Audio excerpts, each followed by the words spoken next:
नमस्ते। Joy ride learning stories में आपका स्वागत है। आज हम आपके लिए लेकर आए हैं प्रसिद्ध लेखक श्री भीष्म साहनी जी की मशहूर कहानी चीफ की दावत। तो आइए इस बेहतरीन कहानी का आनंद लेते हैं और देखते हैं कि यह हमें समाज और इंसानी भावनाओं के बारे में क्या सिखाती है। आज मिस्टर श्यामनाथ के घर चीफ की दावत थी। श्यामनाथ और उनकी धर्मपत्नी को पसीना पोंछने की फुर्सत न थी। पत्नी ड्रेसिंग गाउन पहने, उलझे हुए बालों का जूड़ा बनाए, मुंह पर फैली हुई सुर्खी और पाउडर को मले, और मिस्टर श्यामनाथ सिगरेट पर सिगरेट फूंकते हुए चीजों की फहरिस्त हाथ में थामे एक कमरे से दूसरे कमरे में आ जा रहे थे। आखिर 5 बजते बजते तैयारी मुकम्मल होने लगी। कुर्सियां, मेज, तिपाइयां, नैपकिन, फूल सब बरामदे में पहुंच गए। ड्रिंक का इंतजाम बैठक में कर दिया गया। अब घर का फालतू सामान अलमारियों के पीछे और पलंगों के नीचे छिपाया जाने लगा। तभी श्यामनाथ के सामने सहसा एक अड़चन खड़ी हो गई। मां का क्या होगा, इस बात की ओर न उनका और न उनकी कुशल गृहिणी का ध्यान गया था। मिस्टर श्यामनाथ श्रीमती की ओर घूमकर अंग्रेजी में बोले, मां का क्या होगा?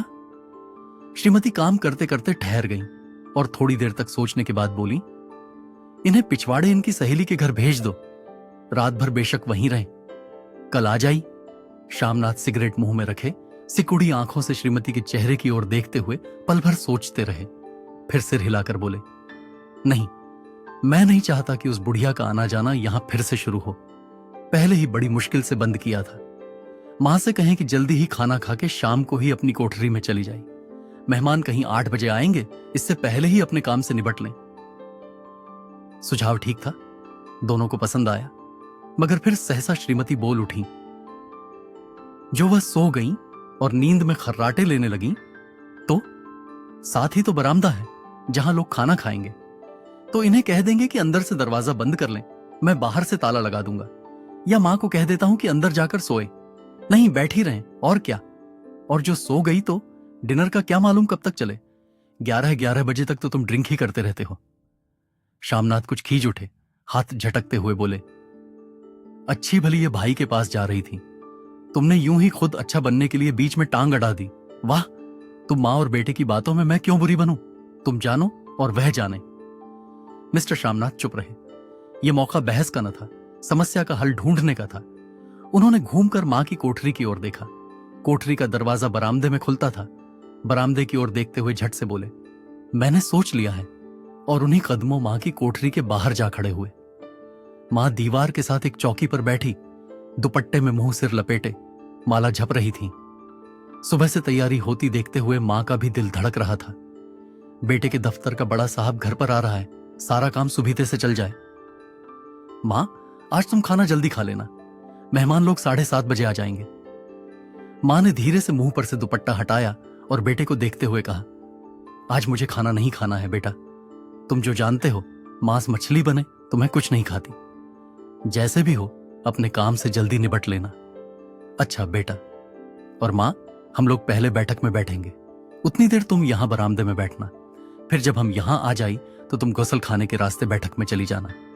मां अवाक बेटे का चेहरा देखने लगी, फिर धीरे से बोली, अच्छा बेटा। और मां, आज जल्दी सो नहीं जाना, तुम्हारे खर्राटों की आवाज दूर तक जाती है। मां लज्जित सी आवाज में बोली, क्या करूं बेटा, मेरे बस की बात नहीं है, जब से बीमारी से उठी हूं नाक से सांस नहीं ले सकती। मिस्टर श्यामनाथ ने इंतजाम तो कर दिया, फिर भी उनकी उधेड़बुन खत्म नहीं हुई। जो चीफ अचानक उधर आ निकला तो 8-10 मेहमान होंगे, देसी अफसर, उनकी स्त्रियां होंगी, कोई भी गौसल खाने की तरफ जा सकता है। क्षोभ और क्रोध में वह झुझलाने लगे। एक कुर्सी को उठाकर बरामदे में कोठरी के बाहर रखते हुए बोले, आओ मां, इस पर जरा बैठो तो। मां माला संभालती, पल्ला ठीक करती उठी और धीरे से कुर्सी पर आकर बैठ गई। यूं नहीं मां, टांगे ऊपर चढ़ाकर नहीं बैठते, ये खाट नहीं है। मां ने टांगे नीचे उतार ली, और खुदा के वास्ते नंगे पांव नहीं घूमना, नहीं वे खड़ाऊ पहनकर सामने आना, किसी दिन तुम्हारी ये खड़ाऊ उठाकर मैं बाहर फेंक दूंगा। मां चुप रही। कपड़े कौन से पहनोगी मां, जो है वही पहनूंगी बेटा, जो कहो पहन लूं। मिस्टर श्यामनाथ सिगरेट मुंह में रखे, फिर अधखुली आंखों से मां की ओर देखने लगे और मां के कपड़ों की सोचने लगे। श्यामनाथ हर बात में तरतीब चाहते थे। घर का सब संचालन उनके अपने हाथ में था। खूंटियां कमरों में कहां लगाई जाए, बिस्तर कहां पर बिछे, किस रंग के पर्दे लगाए जाए, श्रीमती कौन सी साड़ी पहने, मेज किस साइज की हो। श्यामनाथ को चिंता थी कि अगर चीफ का साक्षात मां से हो गया तो कहीं लज्जित नहीं होना पड़े। मां को सिर से पांव तक देखते हुए बोले, तुम सफेद कमीज और सफेद सलवार पहन लो मां, पहन के आओ तो जरा देखूं। मां धीरे से उठी और अपनी कोठरी में कपड़े पहनने चली गई।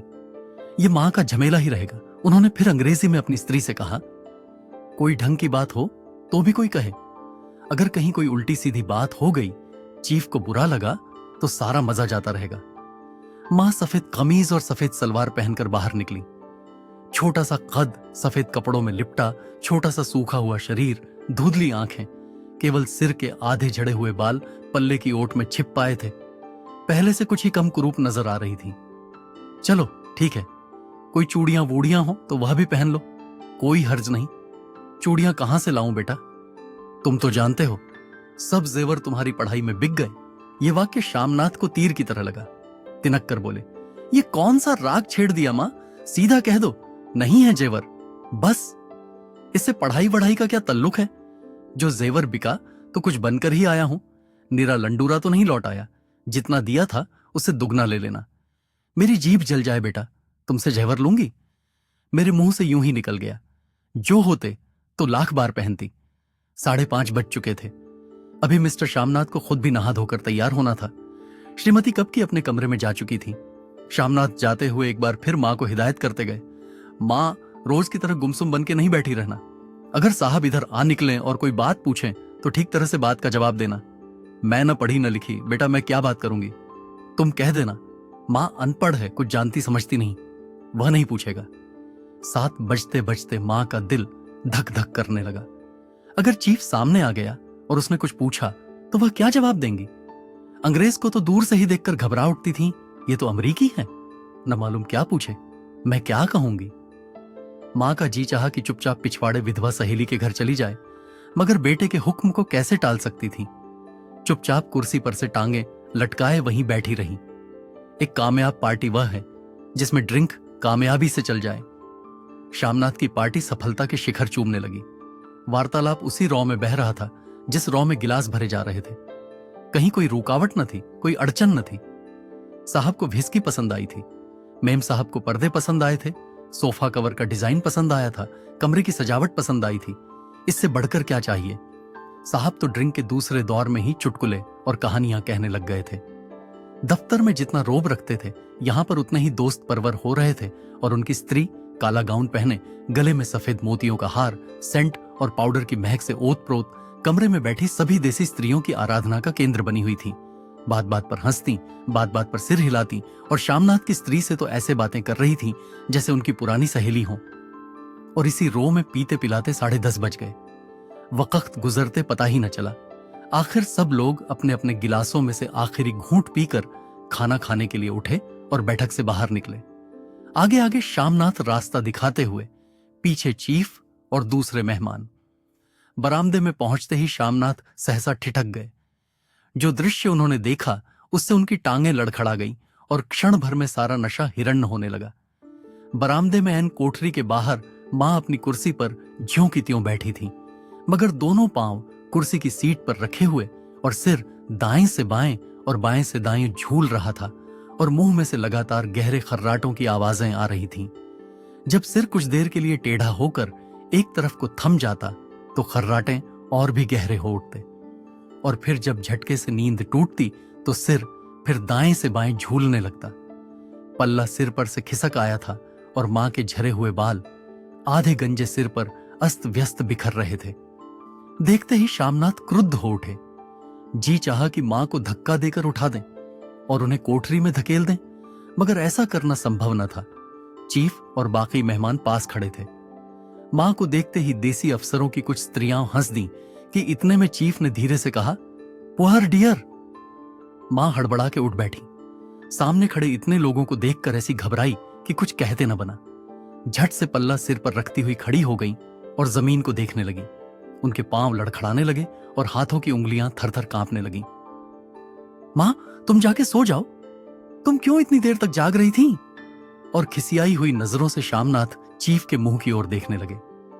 चीफ के चेहरे पर मुस्कुराहट थी। वह वहीं खड़े खड़े बोले, नमस्ते। मां ने झिझकते हुए अपने में सिमटते हुए दोनों हाथ जोड़े, मगर एक हाथ दुपट्टे के अंदर माला को पकड़े हुए था, दूसरा बाहर। ठीक तरह से नमस्ते भी न कर पाई। श्यामनाथ इस पर भी खिन्न हो उठे। इतने में चीफ ने अपना दायां हाथ मिलाने के लिए मां के आगे किया। मां और भी घबरा उठी। मां, हाथ मिलाओ। पर हाथ कैसे मिलाती?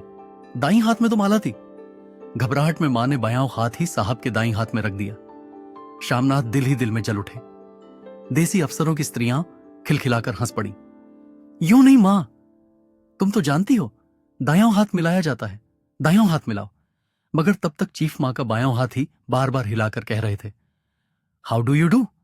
कहो मां, मैं ठीक हूं, खैरियत से हूं। मां कुछ बड़बड़ाई। मां कहती हैं, मैं ठीक हूं, कहो मां, हाउ डू यू डू? मां धीरे से सकुचाते हुए बोली, हाउ डू डू। एक बार फिर कह कहा उठा। वातावरण हल्का होने लगा। साहब ने स्थिति संभाल ली थी। लोग हंसने चहकने लगे थे। श्यामनाथ के मन का क्षोभ भी कुछ कुछ कम होने लगा था।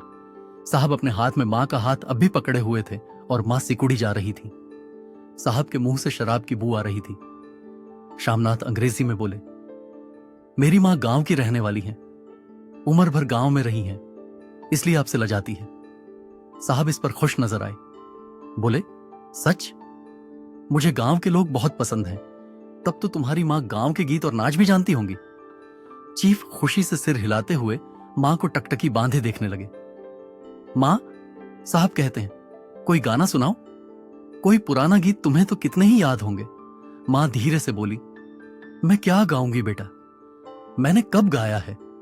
वाह मां, मेहमान का कहां भी कोई टालता है।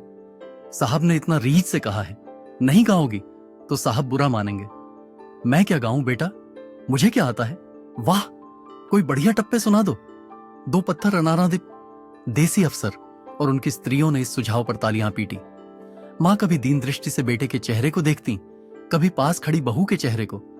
इतने में बेटे ने गंभीर आदेश भरे लिहाज में कहा, मां। इसके बाद हां या ना सवाल ही ना उठता था। मां बैठ गईं और क्षीण, दुर्बल, लरजती आवाज में एक पुराना विवाह का गीत गाने लगी। हरियाणी माए, हरियाणी बहने हरियाते भागी भरिया है। देसी स्त्रियां खिलखिला के हंस उठी।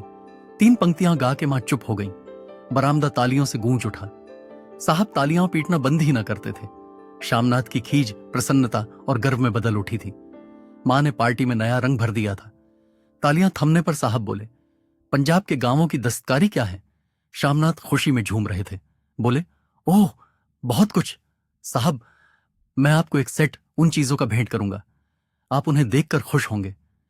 मगर साहब ने सिर हिलाकर अंग्रेजी में फिर पूछा, नहीं, मैं दुकानों की चीज नहीं मांगता। पंजाबियों के घरों में क्या बनता है, औरतें खुद क्या बनाती हैं? श्यामनाथ कुछ सोचते हुए बोले, लड़कियां गुड़ियां बनाती हैं और फुलकारियां बनाती हैं। फुलकारी क्या?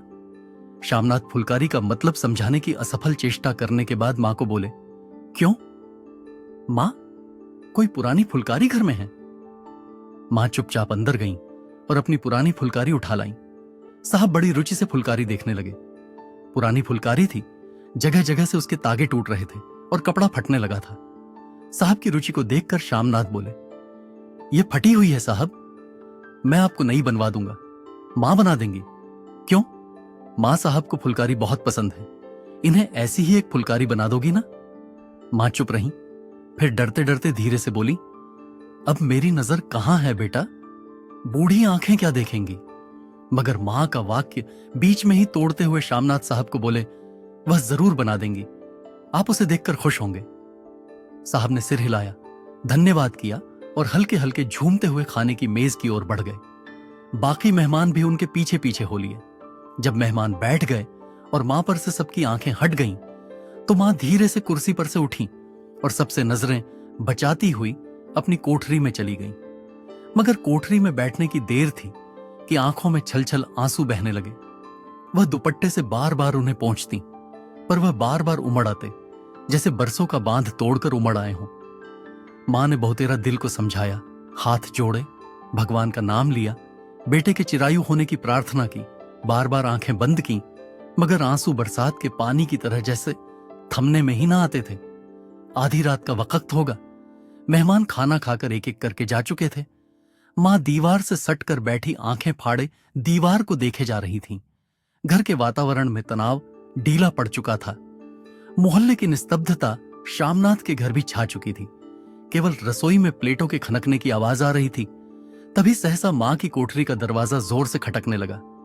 मां, दरवाजा खोलो। मां का दिल बैठ गया। हड़बड़ाकर उठ बैठी। क्या मुझसे फिर कोई भूल हो गई? मां कितनी देर से अपने आप को कोस रही थी कि क्यों उन्हें नींद आ गई, क्यों वह ऊँघने लगी। क्या बेटे ने अभी तक क्षमा नहीं किया? मां उठी और कांपते हाथों से दरवाजा खोल दिया।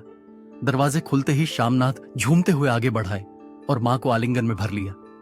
ओ अम्मी, तुमने तो आज रंग ला दिया। साहब तुमसे इतना खुश हुआ कि क्या कहूं। ओ अम्मी, अम्मी। मां की छोटी सी काया सिमटकर बेटे के आलिंगन में छिप गई। मां की आंखों में फिर आंसू आ गए। उन्हें पहुंचती हुई धीरे से बोली, बेटा तुम मुझे हरिद्वार भेज दो, मैं कब से कह रही हूं। श्यामनाथ का झूमना सहसा बंद हो गया और उनकी पेशानी पर फिर तनाव के बल पड़ने लगे।